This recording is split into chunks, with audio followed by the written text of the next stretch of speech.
be a good day. Even if I make it myself, it's gonna be a good day.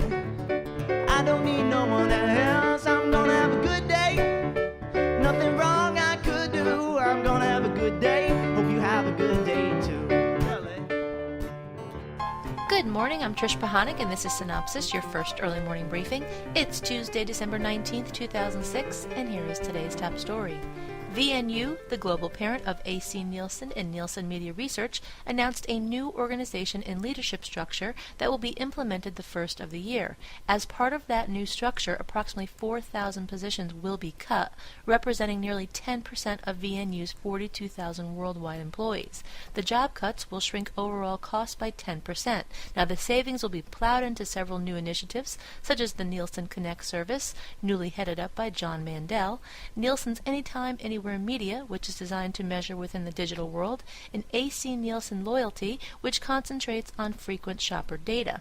Also, as part of the VNU announcement, Susan Whiting has been named EVP of VNU and Chairman of Nielsen Media Research.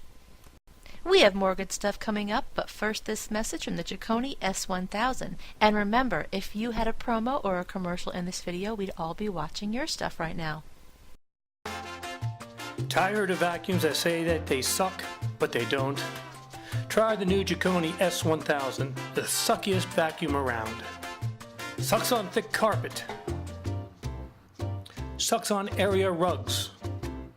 And boy, does it ever suck on bare floors. It's a revolutionary new system that makes it suck so much. So if you want a product that really sucks, buy the Chicony S1000. Chicony, also makers of the True Air Whistle. No whistle blows more than ours. Coming up under more good stuff, NFL Network and Time Warner Cable work it out. Tyra Banks show re-up for season number 3 and number 4 on Fox O&Os. The CW finally available on iTunes and soon will stream on its own site. And TBS orders more MyBoys episodes.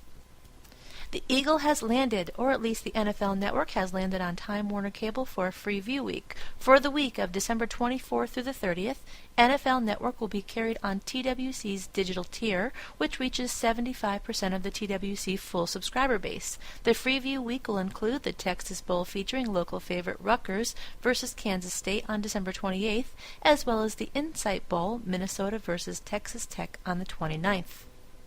Fans of American Chopper will find the show's 4th season on TLC as part of a new programming block, Turbo on TLC, on January 18th at 9 o'clock. The block's complete lineup includes Overhaulin', starting January 18th at 7 o'clock, American Hot Rod, starting January 25th at 8 o'clock, and Biker Build-Off, starting February 8th at 10 p.m. American Chopper is produced by Pilgrim Films and Television. Animal Planet will premiere E-Vet Interns on January 22nd with 2 back-to-back episodes at 9 and 9:30. The experienced vets of Alameda East Animal Hospital, who you may know from the long-running Emergency Vet series, will challenge and teach 6 interns just out of veterinary school as part of the hospital's residency program. The interns will face life-threatening dilemmas, yet have state-of-the-art technology and knowledgeable doctors there to help them. The Tyra Banks Show has been renewed by Warner Brothers Domestic Television Distribution for 2 additional seasons in national syndication on the 22 Fox television stations. The show, in its 2nd season, has been re-upped for a 3rd and 4th season through the 2008-2009 broadcast year and will air on Fox-owned stations including WNYW New York, KTTV Los Angeles, and WPWR Chicago. The show, which is taped in LA, is produced by Bankable Productions and Handprint Entertainment in association with Telepictures Productions.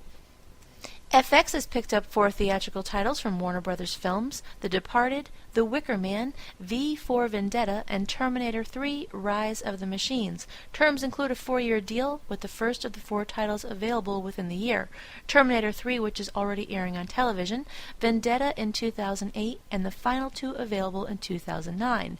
Since release, Martin Scorsese's The Department has brought in over $118.9 million at the domestic box office since its early October release. V for Vendetta grossed $70.5 million, and The Wicker Man, starring Nicolas Cage, was released last fall and to date has brought in approximately $23.6 million. Under broadband and digital, well, it's about time. The CW is finally getting in on the broadband game. As of this week, both Veronica Mars and Supernatural are now available on iTunes. Better, though, at the CWTV.com website, testing has begun on a streaming video player to play shows with commercials, with plans to launch in January. No news yet on which shows will be available on the network's website. And speaking of iTunes, Lifetime is making its first appearance starting today with 12 original Lifetime movies and 4 series, including Lisa Williams' Life Among the Dead. VH1 has just launched Mobile Junk 20, a new application giving consumers the capability to upload video and photos taken with their mobile devices, as well as watch, rate, and share videos and photos submitted by others. The application is available through Sprint's Vision and PowerVision networks exclusively for $3.99 per month until the end of January. Additional mobile carriers are expected to pick up this service in 2007, and furthermore, content submitted through Mobile Junk 20 will be considered for future episodes of Web Junk 20. All right. MySpace.com and Singular Wireless have teamed up in a deal that will give Singular customers exclusive access to MySpace.com on its mobile phones. Under the agreement, MySpace's largest mobile deal ever, Singular subscribers will be able to edit MySpace profiles, view friend and group lists, add friends, post photos taken on their phones, and send and receive MySpace email messages, and post blog entries for an additional $2.99 per month. In addition, Singular subscribers will still be able to use MySpace Mobile's existing features such as real-time mobile text alerts. No news yet as to if or when the new MySpace features will be available through other carriers. And a clarification, the founders of the international internet telephone service Skype plan to launch a broadband television service in 2007 nicknamed the Venice Project. Currently in beta testing with approximately 6,000 users, the end view is to provide its broadband television service at no charge to consumers. Yesterday's item didn't make it clear it was the founders of Skype, not Skype itself. On to production and development, TBS has ordered up 9 more episodes of its currently launched scripted comedy, MyBoys, from Pariah and 2 Out Rally Productions with Sony Pictures Television. MyBoys launched on TBS just 3 weeks ago and thus far has averaged 1.5 million viewers per episode. The additional episodes, which are slated to begin airing this summer, will bring the season up to a full count of 22 episodes. AMC will begin production on a remake of the 1960s television series The Prisoner.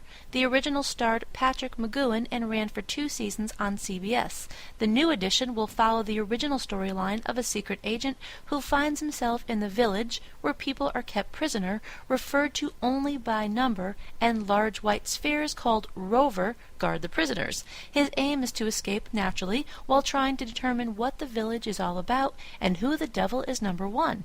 Production is scheduled to begin in the spring with a debut targeted for first quarter 2008.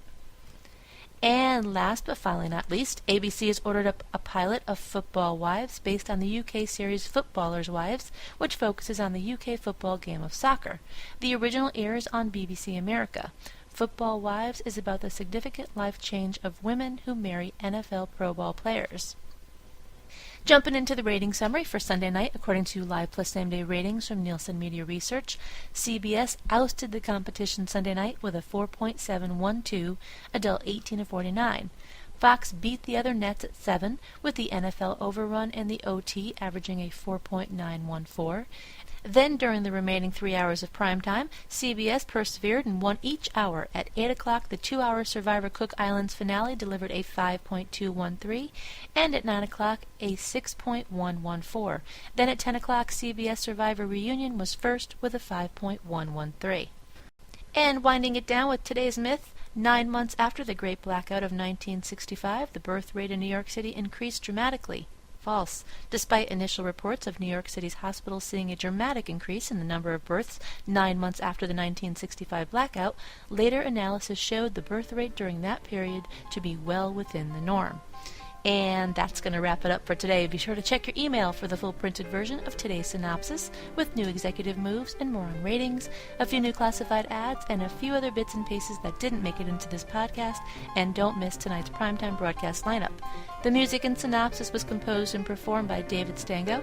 This podcast is a Cynopsis media production in association with 311 West. For Cynthia Turner, who wrote and compiled Cynopsis in Connecticut, I'm Trish Pahanik. I'm gonna have a good day. Even if I make it myself, I'm gonna have a good day. I don't need no one else. I'm gonna have a good day. Nothing wrong I could do. I'm gonna have a good day. Hope you have a good day too.